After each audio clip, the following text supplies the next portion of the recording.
that katulabe ku kyetuyita leverage. These are all ways of the way gwe gy'osobola okufunamu ssente oba gy'osobola okuluzingamu ssente mu forex market. So I think ina explaining bulungi what leverage is. Leverage eno ye technique ba broker, ba traders gye bakozesa okwewola ssente okuva mu ba broker gwe baba bakozesa nga bagala okuzitradingisa mu market, obanga ezaabwe entono tezibamala, obanga ezaabwe entono tezibamala. So this is leverage, oba leverage bwotyo bw'osobola okumutegeera akatonotono. Tugambe leverage ono avuddeyo nga asumbuwa abantu bangi, aviiriddeyo ddala nga asumbuwa abantu bangi, ng'era abantu tebeetegeera oba tebategeera what leverage is. Mwana watu nekisinga n'okwewuunyisa, oyinza osanga experienced trader naye nga leverage tamanyi mubala, oba like acreating account blindly nga he or she doesn't know what leverage is.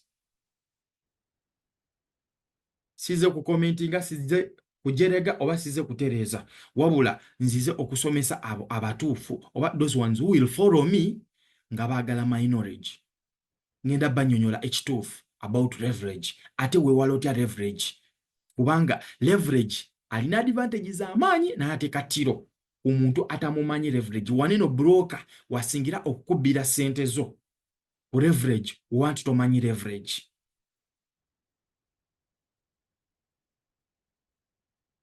Tugambe olina leverage obanga account yo eriko leverage, obanga account yo eriko ki? Eriko leverage. Kankulage waneno olina nusu kikumi ekya $1. Tuyogerera ku account bw'abamufuna mpola baffe. Olina nusu kikumi eza $, n'oziteeka mu broker. N'okola ki? N'oziteeka mu broker. This is the trader. Sorry. You the trader. Agendezeeko ku gundi wano. You the trader. Zino ze sente zo ku account. On your account.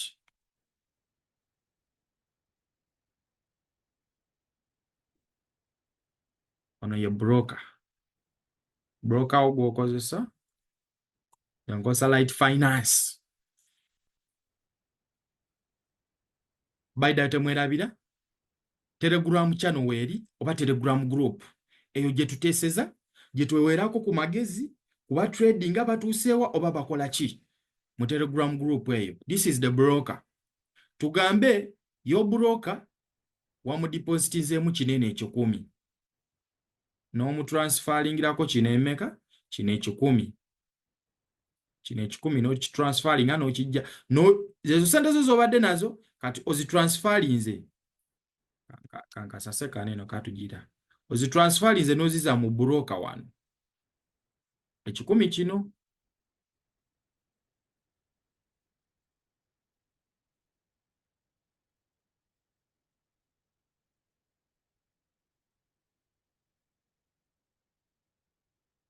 Nakugambye kati olinako $10 naye oli kwagala okola amagoba ag'omuntu alina akawunti ey'omutwalo.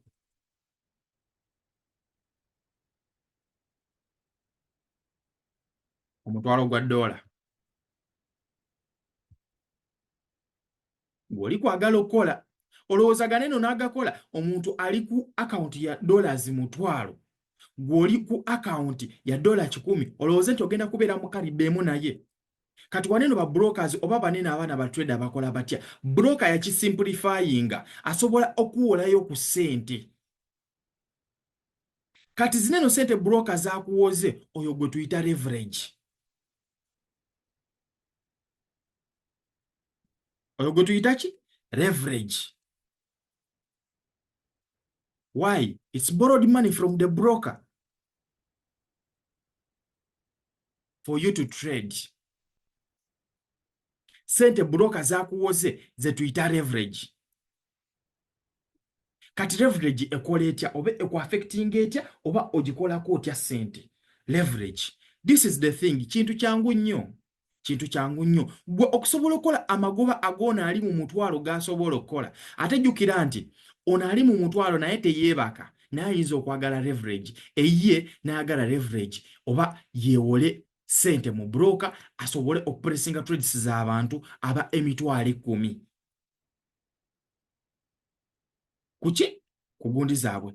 In most cases woba nti oli kugulawo akawunti yo website ya broker akuwa leverage nga in most cases abeera mu 1.5. Yako kagundi kaliwo. Sorry. 1.500. In most cases ba brokers abasinga bwe bati bwe bafera abantu. Ate si kufera naye boti bwokola ssente bwokola ssente because broker tagenda kukuba ssente zo nga operations trade eri successful, rather gwe agenda okufunamu mweyo ki mweyo trade gwagenda okola ki gwagenda ogifunamu. So this is how it is. Kati waneeno olinako waneeno broker akuwadde leverage eno eya 1.5 leverage yaki leverage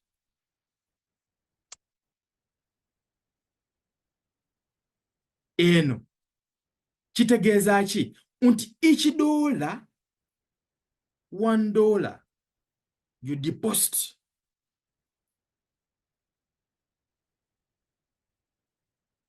it will equal oba broker yajja igikolingamu ku dollars 5. Onfunye buli dola emu gy'otradinga oba gy'odipositinga ku brokerage firm oba kw'oyo broker agenda gikuwaamu oba agenda gikuwolako dollars 5. Onfuna? Just that sente z'akuwoze zibeera hidden oba sente zo ziba tezirabika naye nga azikuwoze ozikozese. So kati waneeno account yo oba nti odipositinzeko dollars 10, dollars 10 ng'olinako leverage dollars 10 deposit, ng'olina leverage ene ya 1.500, ekitegeeza buli dola gy'odipositinze waneeno agenda gikuwaako 5, buli dola gy'odipositinga agenda gikuwolerako 5.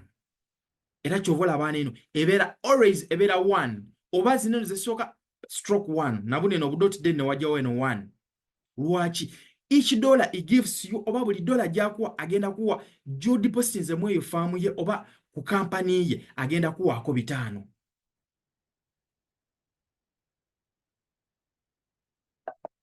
Your leverage katugambe odipositinzeko dollars 5 times what? Waneeno dollars 10 times 500 ogenda kubeera ne sente meka? 5 times 500 I mean 5 times 100 ezo ze meka ze dollars 5,000. Is it? Yeah.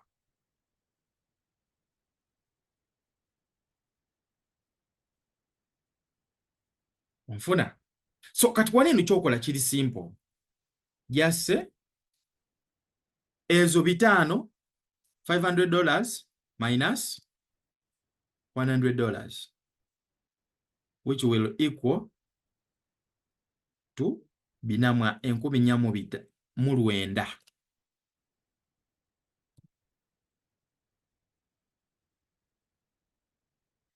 Olabye sente broker z'abaakuwoze. So this is your leverage. Like ono zino ze sente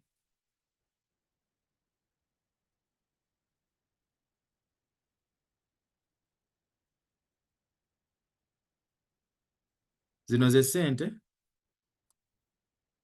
money broker borrowed you.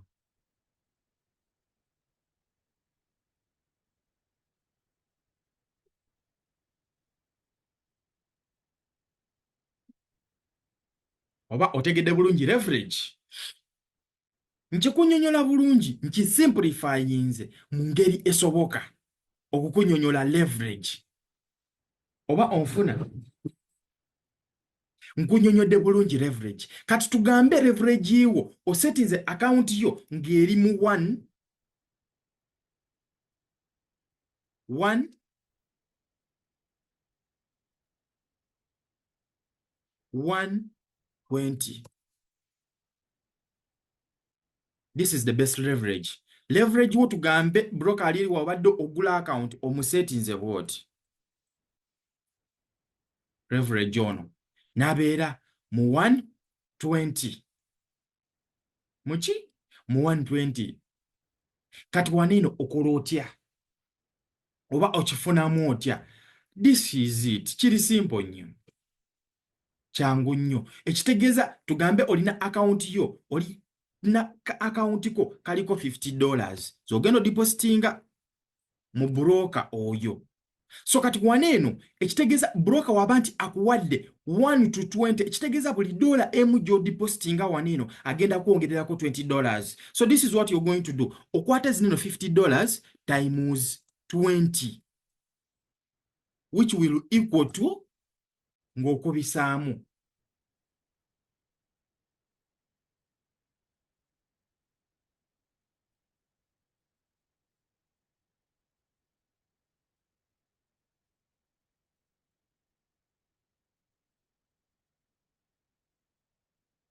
Ng'awo okubisaamu ng'olaba engeri gy'onaayitawo oba onaayitawo oba tooyite. Onfuna? So $50,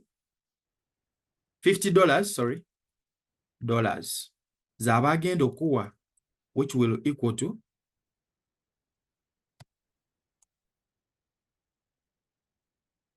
a moment katono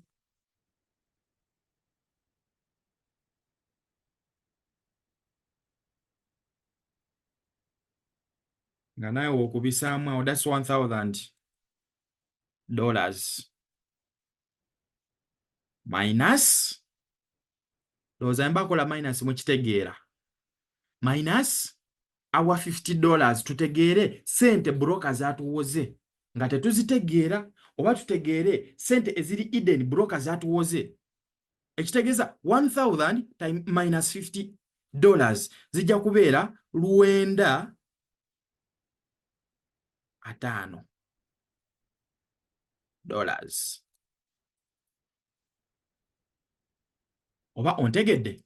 That's leverage. That's what? That's leverage. Era nga nsaba eno video tugikomye waneeno, nkusaba ddamu oba tokitegedde. Eno video ngirikodinze bulungi.